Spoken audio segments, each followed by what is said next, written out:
स्वागत है आपका आपके अपने YouTube चैनल द मास्टर पर। हम लोग खंड शिक्षा अधिकारी के लिए गणित की तैयारी कर रहे थे, जिसमें हम लोगों ने प्रॉफिट लॉस का पहला लेक्चर पढ़ लिया था। तो आज हम लोग उसी के आगे स्टार्ट करते हैं। तो चलिए बिना कोई टाइम वेस्ट किए हम लोग प्रॉफिट लॉस का 11वां प्रश्न लगाते हैं। हमारा 11वां प्रश्न दिया गया है, एक व्यक्ति ने अपने 2 घोड़ों में से प्रत्येक को क्रमशः 12,800 रुपये में बेचा।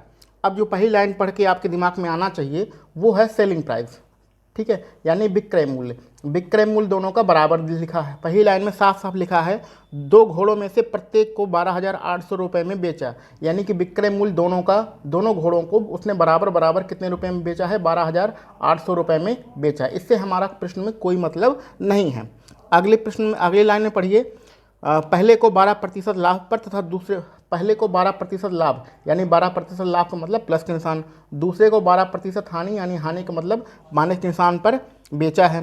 पूरे लेन देन में उसका लाभ प्रतिशत या लाभ हानि क्या होगा, तो हमें प्रतिशत में ही आंसर निकालना है। यानी कि जो 12,800 दिया गया है ये आपको कन्फ्यूज करने के लिए दिया गया है, इसका आपको कोई यूज़ नहीं है। तो ध्यान रखिएगा, जब सेलिंग प्राइस यानी विक्रय मूल्य बराबर होता है किसी भी प्रश्न में, तो वहाँ पर हम लोग यही अपना पुराना वाला formula x + y + xy/100 use करते हैं। ठीक है, ये वाला फार्मूला यूज़ करते हैं। इसको हम लोग 2-3 तरीके से यूज़ करते हैं, लेकिन आप साधारण तरीके से समझिए कि जब आपकी वैल्यू बराबर होती है तो कभी सिर्फ इतना ही लिखते हैं, सिर्फ इतना लिखते हैं, ये लिखने की ज़रूरत नहीं होती है। और जब वैल्यू अलग अलग होती है तो पूरा लिखते हैं। तो ऐसे चक्कर में मत पड़िए, सिर्फ इतना याद रखिए ये फार्मूला आपको लिखना है, क्योंकि एक बार प्लस में एक बार माइनस में तो ये ऑलरेडी कट जाएगा। कैसे कटेगा, चलिए फार्मूले को अप्लाई करके हम लोग देखते हैं। तो x की वैल्यू मान लेते हैं प्लस वाला, y की वैल्यू मान लेते हैं दूसरा वाला जो माइनस में है, ठीक है, और xy/100। अब फार्मूले हम लोग वैल्यू पुट करते हैं। x का मतलब है 12 और ये प्रतिशत का निशान बाहर लगे रहेगा, ठीक है, फार्मूले में परसेंटेज का निशान हम लोगों का बाहर लगता है। दूसरा है माइनस के 12, अगला है ये y माइनस में रहेगा और ये प्लस में है, प्लस माइनस मिल के यहाँ पर कर देगा माइनस, तो 12 × 12, ठीक है, और नीचे कितना रहेगा 100। क्लियर। अब ये प्लस के और ये बाहर आपका प्रतिशत का निशान लगा रहेगा, ठीक है। ये प्लस के 12 माइनस के 12 कैंसिल आउट हो जाएंगे। 12 का 12 में आप मल्टीप्लाई करेंगे तो कितना आएगा, इसको कहाँ लिखें, यहाँ पे लिख देते हैं, दिख रहा है, हाँ, 144 आएगा, ठीक है। नीचे कितना रहेगा, 100 रहेगा, ये प्रतिशत का निशान लगा ही रहेगा।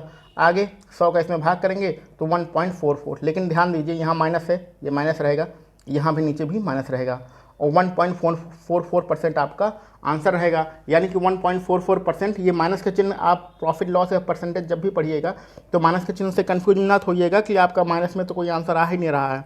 4 ऑप्शन है, चारों में से कोई भी माइनस नहीं मिल रहा है। तो माइनस का चिन्ह क्या बताता है, ये कमी हो रही है या घाटा हो रहा है या हानि हो रही है, यही चीज़ आपका माइनस का चिन्ह बताता है। अगर यहाँ प्लस का चिन्ह होता तो हमारी बढ़ोतरी हो रही है, हमारा लाभ हो रहा है या प्रॉफिट हो रहा है, उस चीज़ को प्लस का चिन्ह बताता है। माइनस का चिन्ह कमी को, हानि को या घाटे को बताता है, ठीक है। तो हानि कितनी होगी, 1.44% होगी। ऑप्शन नंबर बी आपका सही रहेगा। तो ऐसे सारे प्रश्नों में ये वाला फार्मूला यूज करिएगा। ये फार्मूला कब यूज करना है, जब हमारा विक्रय मूल्य किसी भी प्रश्न में बराबर दिया गया हो, 1% दिया गया हो, दूसरी वस्तु को बेचने के लिए दूसरा वाला प्रतिशत दिया गया हो, तो यहाँ पर ये वाला फार्मूला यूज करके हम लोग इस प्रश्न को सॉल्व करते हैं। चलिए बढ़ते हैं अपने अगले प्रश्न पर। हमारा अगला प्रश्न है, 24 नींबू का क्रय मूल्य 32 नींबू के विक्रय मूल्य के बराबर है, तो विक्रेता की हानि प्रतिशत क्या होगा। तो ऐसे प्रश्न में कोई दिक्कत लेने वाली बात नहीं है, जो लिखा वही लिखिए। क्या बोल रहा है प्रश्न में, 24 नींबू का क्रय मूल्य होता है CP, ठीक है, यानी 24 × CP, यही आपको बोल रहा था, यही आपने लिख दिया। ये बराबर है किसके, 32 नींबू के विक्रय मूल्य, यानी 32 का विक्रय मूल्य मतलब सेलिंग प्राइस, ठीक है। अब आप कोशिश करिए, क्या कोशिश करिए कि कॉस्ट प्राइस को सेलिंग प्राइस के नीचे ले जाना है, इसका 3 गुणा करके इसके नीचे ले आएंगे तो सेलिंग प्राइस बटे कॉस्ट प्राइस बराबर, इसका 3 गुणा करके इसके नीचे ले आएंगे तो 24/32, ये 3 गुणा करके इधर गया, ये 3 गुणा करके इधर आया। इसको आप 8 से कैंसिल आउट करिए, 8 × 3 = 24, 8 × 4 = 32, ठीक है। तो यानी कि आपका क्या समझ में आया, आपका ये समझ में आया। देखिए कॉस्ट प्राइस के आगे क्या लिखा है, 4, सेलिंग प्राइस के आगे क्या लिखा है, 3, यानी कि क्रय मूल्य वस्तु का कितना रुपया हो गया, 4 रुपया, बेचने वाला विक्रय मूल्य कितना हो गया, 3 रुपया। तो साफ साफ दिख रहा है 4 रुपये की चीज़ को आपने 3 रुपये में बेचा, घाटा कितना हो रहा है, 1 रुपये का। तो आपको अब निकल के आएगा घाटा यानी हानि प्रतिशत आपको निकालना है। हानि प्रतिशत आपसे पूछा जा रहा है, तो हानि प्रतिशत निकालने के लिए क्या करते हैं, जितने रुपये की हानि होती है उसको नीचे लिखते हैं, ऊपर लिखते हैं। नीचे क्या लिखते हैं, क्रय मूल्य, तो क्रय मूल्य कितना है 4 है, और प्रतिशत निकालने के लिए 100 का गुणा करते हैं। 4 से कैंसिल आउट करेंगे तो 25 बार कैंसिल आउट होगा, यानी कि 25% आपकी हानि आ जाएगी। तो 25% हानि ऑप्शन नंबर ए में सही है। ठीक है, तो ऐसे प्रश्न को कुछ मत करिएगा, जो लिखा हो सिर्फ वही आप, जो आपके प्रश्न क्वेश्चन में लिखा हो वही आप उतार दीजिएगा। फिर विक्रय मूल्य ऊपर, नीचे क्रय मूल्य लिख लीजिएगा। जो भी आएगा आपको पता चल जाएगा क्रय मूल्य कितना है, विक्रय मूल्य कितना है पता चल जाएगा। हानि हो रहा है या लाभ हो रहा है आपको यहाँ से क्लियर हो जाएगा। उसके बाद हानि प्रतिशत, हानि हो रहा है तो हानि प्रतिशत, लाभ हो रहा है तो लाभ प्रतिशत आप निकाल लीजिएगा। बहुत ही आसान प्रश्न है, कोई दिक्कत की। अगला प्रश्न भी हमारा इसी प्रकार का है, 13 नंबर का प्रश्न है। 15 पेंसिल का विक्रय मूल्य, यानी कि 15 का विक्रय मूल्य यानी सेलिंग प्राइस एसपी बराबर 24 पेंसिलों के क्रय मूल्य, यानी कि 24 का क्रय मूल्य यानी कॉस्ट प्राइस के बराबर है। ठीक है, विक्रेता का लाभ प्रतिशत क्या होगा, तो अभी लाभ होगा या हानि होगा ये अपने आप पता चल जाएगा। कॉस्ट प्राइस को सेलिंग प्राइस के नीचे ले आइए, तो सेलिंग प्राइस बटे कॉस्ट प्राइस बराबर, इधर आपका 24 लिखा ही है, 15 का 3 गुणा करके नीचे ले जाइए। ठीक है, इसको 3 से कैंसिल आउट कर दीजिए, तो 3 पचे 15 और 3 अठे 24। अब आपको पता चल गया कॉस्ट प्राइस के आगे क्या लिखा है 5, सेलिंग प्राइस के आगे क्या लिखा है 8, यानी कि 5 रुपये की चीज़ को उसने 8 रुपये में बेच रहा है। क्रय मूल्य कितना है 5 रुपया, विक्रय मूल्य कितना है 8 रुपया, तो 5 रुपये की चीज़ को 8 रुपये में बेचा है, तो लाभ कितना हो रहा है 3 रुपये का। अब आप लाभ प्रतिशत आराम से निकाल सकते हैं। तो लाभ प्रतिशत निकालना, जो लाभ हो रहा है उसको ऊपर लिखते हैं। लाभ किस पर होता है, हमारे क्रय मूल्य पर होता है। क्रय मूल्य कितना है 5 रुपया, और प्रतिशत निकालने के लिए 100 का गुणा 5 से कैंसिल कर दीजिए, 5 दूनी 10, 20 का 3 में गुणा होगा, 20 तिहाई 60, यानी कि 60% का लाभ होगा। ऑप्शन नंबर कौन सा सही रहेगा, ऑप्शन नंबर ए आपका सही रहेगा। सेम वही प्रोसेस है जो हमने पिछले प्रश्न में किया था। हमारा 14 नंबर का प्रश्न है, एक बेईमान दुकानदार 2 किलोग्राम चाय के स्थान पर 1600 ग्राम चाय तौलता है, तो दुकानदार का लाभ प्रतिशत क्या होगा। तो ये बेईमान दुकानदार का क्वेश्चन है, जिसमें 2 किलोग्राम, किलोग्राम को हम लोग ग्राम में लिख देते हैं, यानी कि 2000 ग्राम, 2000 ग्राम उसे तौलना था, लेकिन वो एक बेईमान दुकानदार है। कितना तौलता है 1600 ग्राम आपका तौलता है। ठीक है, इतने का वो रुपया लेगा, लेकिन 1600 ग्राम यानी 1600 ग्राम का रुपया थोड़ी ना लेगा, वो तो रुपया लेगा अपना 2000 किलोग्राम का, यानी 2000 ग्राम यानी कि 2 किलोग्राम का रुपया लेगा। तो रुपया तो वो इसका ले रहा है और तौल यहाँ से रहा है, तो इसका अगर ग्राम में देखा जाए तो फ़ायदा कितना हो रहा है 400। ठीक है, फ़ायदा 400 ग्राम का हो रहा है। और कहाँ से फ़ायदा ले रहा है, जहाँ से वो तौलेगा। तौल कहाँ से रहा है 1600 ग्राम से, और रुपया कहाँ से ले रहा है 2000 ग्राम का, यानी कि यहाँ से तौल कर 400 ग्राम का वो ज़्यादा रुपया ले रहा है। आपको क्या निकालना है, लाभ प्रतिशत। चलिए लाभ प्रतिशत निकाल देते हैं। लाभ प्रतिशत निकालने के लिए क्या करते हैं, जितना लाभ हो रहा है उसको ऊपर लिखते हैं। लाभ कितना हो रहा है 400 का, कहाँ से हो रहा है, जहाँ से वो तौलेगा। कहाँ से तौलेगा 1600 ग्राम से, और प्रतिशत निकालना है तो गुणा 100 आपको करना ही पड़ेगा। इसको सॉल्व कर लेंगे, आपका आंसर आ जाएगा। 4 से काटेंगे 4 बार और 4 से 100 काटेंगे तो आपका 25 बार कटेगा। कुल मिला के आंसर आपका 25%, ऑप्शन नंबर सी आपका सही हो जाएगा। यहाँ पर ध्यान दीजिएगा कि उसका लाभ 1600 ग्राम से हो रहा है, सॉरी ये जो आपका 1600 यानी कि 1600 ग्राम लिखा है, यहाँ से आपका लाभ हो रहा है। ये नीचे 2000 मत लिखिएगा, क्योंकि 2000 का वो रुपया ले रहा है। तौल कहाँ से रहा है 1600 ग्राम से, जहाँ से तौलता है उसको नीचे लिखते हैं, जो प्रॉफिट हो रहा है उसको ऊपर लिखते हैं, मल्टीप्लाई 100 कर देते हैं, आपका आंसर आ जाएगा। चलिए बढ़ते हैं अगले प्रश्न पर। 15 नंबर का प्रश्न है, ए ने एक वस्तु जिनका मूल्य 50 रुपया है, बी को 20% लाभ पर। तो ऐसा प्रश्न पढ़ने से पहले ही आप लिखना स्टार्ट कर दीजिए। पूरा प्रश्न पढ़ने की जरूरत नहीं है, जब भी एग्जाम में जाइएगा तो पहली लाइन पढ़िए और प्रश्न लिखना स्टार्ट कर दीजिए। तो जो प्रारंभिक मूल्य दिया गया है वो 50 रुपया प्रश्न का, और जो वस्तु है उसका दिया गया है, तो प्रश्न में मूल्य आपका 50 रुपया है। अब जैसा जैसा फ़ायदा होता जाए उसको आप लिखते जाइए। ठीक है, जब लाभ होता है तो उसको हम 100 में जोड़ते हैं, घाटा होता है तो 100 से घटाते हैं। 100 में जोड़ते और घटाते क्यों हैं, क्योंकि हमारा किसी भी वस्तु का मूल्य प्रतिशत में 100% होता है। अब आगे बढ़िए, ए था, ए के बाद बी आया, बी को 20% लाभ पर बेच दिया। तो कोई भी वस्तु 100% होती है, जब 20% लाभ पर बेचेंगे तो कितना हो जाएगा 120%। ठीक है, 100 में 20 जुड़ जाएगा, क्योंकि लाभ जुड़ता है और जो हानि होती है वो 100 से घटती है। आगे बी के बाद सी आएगा, सी ने वही वस्तु 25% लाभ पे सी को बेची। तो जो बी है, बी ने जो अपनी 25% लाभ पे सी पर बेची है, तो सी को 25% लाभ, यानी कोई भी वस्तु 100% होती है और जब 25% लाभ होगा तो कितना हो जाएगा 125%। आगे बढ़ते हैं, सी ने उसे 40% लाभ पर डी को बेचा, तो सी ने डी को बेचा है कितने % लाभ पर, 40% लाभ पर। तो कोई भी वस्तु 100% होती है, 40% लाभ होगा तो कितना हो जाएगा 140%। तो ये इस प्रश्न का बिल्कुल सिंपल मेथड है, ठीक है। उस वस्तु का मूल्य जो डी ने दिया था, तो ये आखिरी हमसे मूल्य पूछ रहा है डी का, तो इसको हम सॉल्व करेंगे तो आखिरी वाला 140% डी का है, तो ये पूरा सॉल्व करने पर हमारा डी वाला निकल आएगा। कभी कभी ऐसा दिया रहता है कि प्रारंभिक मान आपसे पूछा जाता है, अंतिम मान दिया रहता है, तो अंतिम मान आप अगर दिया हो तो बराबर करके लिख देंगे और प्रारंभिक मान दिया हो तो गुणा करके लिख देंगे, बाकी इसको सॉल्व कर लेंगे, आपका आंसर आ जाएगा। अगर घाटा होता तो 100 में से घटा के लिखते, फ़ायदा होता है तो 100 में जोड़ के लिखते हैं। चलिए जल्दी सॉल्व कर लेते हैं, आपका आंसर आ जाएगा। अब सॉल्व करने के लिए भी ध्यान दीजिए कि ज़्यादा लिखने की ज़रूरत नहीं है। ये प्रतिशत का चिन्ह हटाएंगे, नीचे 100 आएगा, नीचे 100 आएगा और 20 से काटेंगे तो 20 छक्के 120 और 20 पंचे 100। क्लियर। यहाँ प्रतिशत का चिन्ह हटाएंगे, नीचे 100 आएगा, 125 ऊपर रहेगा, 100 नीचे रहेगा, तो 25 से कैंसिल करेंगे, 25 पंचे 125, 25 चौके 100। यहाँ परसेंट का चिन्ह हटाएंगे, नीचे 100 रहेगा, 140 ऊपर रहेगा, इसको 20 से कैंसिल करेंगे तो 20 सत्ते 140 और 20 पंचे 100। इस तरह आप जल्दी से कैंसिल कर लेंगे। 5 से यहाँ 5 कैंसिल आउट हो जाएगा और तो कुछ कटने वाला नहीं है। हाँ 5 से 5 और 5 से इसको काटिए आप 10 बार, ठीक है। 2 से कैंसिल करते हैं, 2 दूनी 4, 2 3 6 और ये 2 बचा है, 2 से इसको 5 को कैंसिल आउट कर दीजिए। अब यहाँ 5 बचा है, यहाँ 3 बचा है, यहाँ 7 बचा है, गुणा कर दीजिए। 5 का 3 में गुणा करेंगे 5 3 15, 15 का 7 में गुणा करेंगे 15 सत्ते 105। तो आपका आंसर आएगा 105 रुपया। ये 105 लिखा है तो आपका आंसर 105 रुपया आ रहा है। 105 ऑप्शन नंबर बी आपका सही रहेगा। अगला हमारा प्रश्न बहुत ही आसान है। पूछा जा रहा है एक किताब का अंकित मूल्य 500 रुपया है, यदि उसे 10% बट्टे पर बेच दिया जाए तो बट्टे की राशि क्या होगी। यानी कि कोई किताब है वो कितने की है, 500 रुपये की है, ठीक है। इस पर हमें कितना देना है, 10% बट्टा देना है। या 10 बट्टे का मतलब होता है छूट, तो 10% की छूट देना है। तो 500 पर 10% की छूट देंगे तो कितना होगा, 50 रुपया होगा। ये 0 0 से कैंसिल हो जाएगा, सीधा सीधा 50 रुपया हो जाएगा।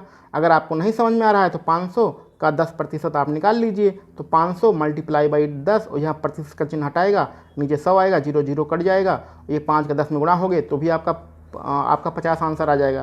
तो आप डायरेक्ट भी निकाल सकते हैं। 500 का 10% कितना होता है, 500 का 100% 500 होता है, 10% एक जीरो कम कर देंगे तो यहाँ 50 आ जाएगा, ठीक है। तो 50 रुपया छूट राशि होगी। बहुत ही साधारण सा क्वेश्चन था, मौखिक प्रश्न था आपका। तो 50 ऑप्शन नंबर ए आपका सही रहेगा। चलिए बढ़ते हैं आगे। हमारा अगला प्रश्न है एक पैंट का अंकित मूल्य 500 रुपया है। तो पैंट पर जो अंकित मूल्य है यानी कि प्रिंटेड प्राइस है, जिसको हम लोग MRP भी कहते हैं, वो 500 रुपया है तथा वह 300 रुपये में उपलब्ध है, यानी कि उसे 300 रुपये में बेचा जाता है। ये इसका विक्रय मूल्य है, सेलिंग प्राइस है, ठीक है। आगे पूछ रहा है तो दिए गए बट्टे का प्रतिशत में क्या वैल्यू होगी, तो कितने रुपए की छूट दी गई, यही आपसे पूछ रहा है। तो साफ साफ दिख रहा है 500 रुपये की चीज़ को 300 रुपये में बेच रहे हैं। कितने रुपए की छूट दे रहे हैं, 200 रुपये की छूट दे रहे हैं। इसी को आप परसेंटेज में कन्वर्ट कर दीजिए, वही आपसे वैल्यू पूछ रहा है कितने % होगा। तो छूट कितने की मिली है, 200 रुपये की मिली है। और छूट मिली कहाँ से, ध्यान दीजिए, छूट आपको यहाँ 500 से मिली है। 500 से जब 200 की छूट मिली तब आप 300 पे गए हैं, तो जहाँ से स्टार्टिंग करते हैं वो वैल्यू नीचे रहती है, तो नीचे 500 हो जाएगा, गुणा 100 हो जाएगा। ये 2 जीरो से कैंसिल हो जाएंगे, यहाँ 5 से कैंसिल करेंगे, 5 चौके 20, यानी कि आपका आंसर आ जाएगा 40%। 40% ऑप्शन नंबर बी आपका सही रहेगा। अगला प्रश्न है किसी वस्तु को सूची मूल्य पर 25% का बट्टा देना है तो कुल 30 रुपये की बट्टा प्राप्त होता है। तो 25% की छूट देने पर 30 रुपये का फ़ायदा होता है, यानी 30 रुपये का बट्टा उसे प्राप्त होता है। तो बट्टे की दर कितनी है, 25%, और रुपए में वही चीज़ कितनी है, 30 रुपया। क्लियर। तो वस्तु का सूची मूल्य क्या होगा, तो सूची मूल्य को ही हम लोग अंकित मूल्य कहते हैं, ठीक है।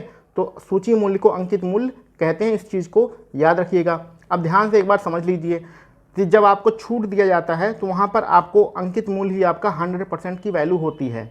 आपको अगर कोई लाभ होता है या हानि होता है तो वो आपके क्रय मूल्य पर होती है, तो वहाँ पर क्रय मूल्य 100% होता है। जब आपको कोई चीज़ छूट दी जाती है या बट्टा दिया जाता है तो वहाँ पर अंकित मूल्य ही आपका 100% मान लिया जाता है। तो 100% में जब उसने 25% की छूट दी तो उसकी रुपए में वैल्यू कितनी है, 30 रुपये। इसको हम लोग अपने तरीके से लगाएंगे। अपने तरीके से अपना तरीका क्या है कि 30 रुपया इसको ऊपर लिख लेते हैं, ये चीज़ आप परसेंटेज में भी यूज करते हैं, अनुपात समानुपात में भी यूज करते हैं और फ्रैक्शन में भी यूज करते हैं। जब 30 रुपये आप ऊपर वैल्यू लिख लेते हैं, इसका जो परसेंटेज वैल्यू होता है उसको नीचे लिखते हैं। तो परसेंटेज वैल्यू कितना है 25%। और जो निकालना होता है, निकालना क्या है अंकित मूल्य, और अंकित मूल्य का प्रतिशत कितना है 100%। उसका आप गुणा कर देते हैं तो आपका आंसर डायरेक्ट आ जाता है। ये कॉन्सेप्ट हम लोगों ने अनुपात में भी यूज किया था, फ्रैक्शन में भी यूज करते हैं और परसेंटेज में भी यूज कर रहे हैं। तो अगर हम लोग प्रॉफिट लॉस पढ़ रहे हैं तो प्रॉफिट लॉस में भी यही कॉन्सेप्ट यूज कर लेंगे, जहाँ मिलेगा यही कॉन्सेप्ट यूज करेंगे। ओरिजिनल वैल्यू ऊपर, जो परसेंटेज होगा इसका जो परसेंटेज होगा नीचे, और जो हमें निकालना है, निकालना क्या है अंकित मूल्य, अंकित मूल्य यानी 100%। जो निकालना है उसका प्रतिशत का हम लोग गुणा कर देंगे। ये परसेंटेज के चिन्ह परसेंटेज के चिन्ह से कट जाएगा और 25 चौके हो जाएगा 100।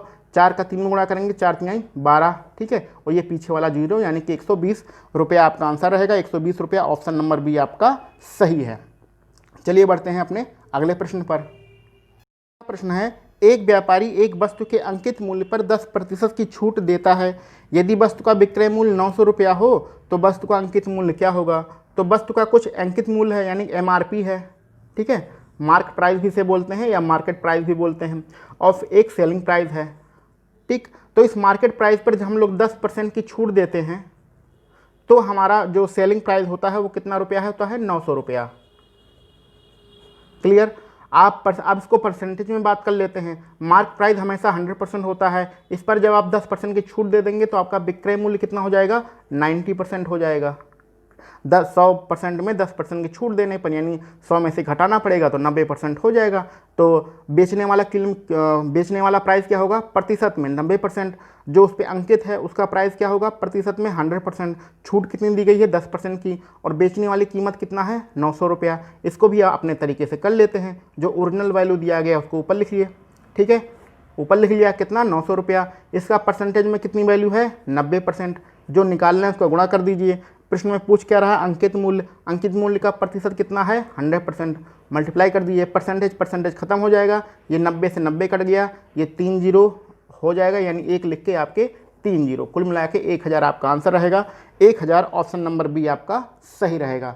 ज़्यादा कुछ था नहीं, बस वही एक ही कॉन्सेप्ट है जो हम लोग बार बार हर चैप्टर में यूज कर रहे हैं। चलिए बढ़ते हैं अपने अगले प्रश्न पर। प्रश्न है, क्रमिक बट्टा 20% व 10% के समतुल्य एकल बट्टा क्या होगा। यानी कि बट्टा देना है तो 20% यानी कि और माइनस के 10%। बट्टा का मतलब होता है छूट देना, छूट का मतलब होता है कमी करना, यानी कि जो प्रतिशत आपके चिन्ह रहेंगे ये दोनों चिन्ह माइनस में ही रहेंगे। तो 20% भी माइनस में, 10% भी माइनस में, क्योंकि आप बट्टा दे रहे हैं यानी छूट दे रहे हैं। छूट देने का मतलब होता है कम करना, और जब कम होता है तो चिन्ह किस में लगते हैं माइनस में। ऐसे प्रश्नों में आप वही अपना पुराना फार्मूला यूज कर देंगे, कौन सा x + y + xy अपॉन 100, जिसमें 2% दिया गया होता है। उन सब के लिए ही फार्मूला हम लोग यूज़ कर देते हैं। पहली वैल्यू को x मान लीजिए, दूसरी वैल्यू को y मान लीजिए और वैल्यू पुट कर देते हैं। चलिए इसमें वैल्यू पुट करते हैं। पहला x यानी कि माइनस के 20, और यहाँ बाहर परसेंट का चिन्ह लगा रहता है तो बाहर हम लोग परसेंट लगा देंगे। दूसरा है y माइनस के 10, और ये भी यहाँ x माइनस है y माइनस, दोनों माइनस में है, माइनस माइनस गुणा हो जाएगा तो चिन्ह कौन सा आएगा प्लस का, ठीक है। तो 20 × 10 और नीचे कितना रहेगा 100। इसको सॉल्व करते हैं, ये माइनस के 20 माइनस के 10 कुल मिला के कितना आ जाएगा 30, तो माइनस के 30 हो गया। ये 0 0 कट गया, ये 0 कट गया, यहाँ कितना रहेगा प्लस के 2। आगे यहाँ पर लिख देते हैं। तो 30 में से 2 हमें मतलब माइनस के 30 में और प्लस के 2 सॉल्व करेंगे तो माइनस के 28 रहेगा, ठीक है। तो माइनस के 28% आपका आंसर हो जाएगा। माइनस का चिन्ह क्या बता रहा है आपको, छूट बता रहा है या कमी बता रहा है या बट्टे को शो कर रहा है। और ऐसा मत ढूंढिएगा कि ऑप्शन में तो -28 आ ही नहीं रहा, कहीं पर ऑप्शन में तो 28 आ रहा है। तो माइनस का चिन्ह सिर्फ कमी या छूट या बट्टे को रिप्रेजेंट करता है। तो आपका 28% आप ऑप्शन सही होगा। 28% ऑप्शन नंबर सी हमारा सही रहेगा। तो आज के लिए बस ये 10 प्रश्न हमारे थे, और इस पूरे चैप्टर में 20 ही प्रश्न थे प्रॉफिट लॉस के, तो इसको हम लोग सॉल्व कर चुके हैं। अगर वीडियो आपको अच्छी लगे तो इस पर लाइक कर दीजिएगा, और अगर कुछ गलतियां हो गई हो तो आप कमेंट बॉक्स में ज़रूर लिखिएगा। अब तक आपने चैनल को सब्सक्राइब नहीं किया है तो प्लीज़ चैनल को सब्सक्राइब करके अपने दोस्तों में शेयर कर दीजिएगा। धन्यवाद।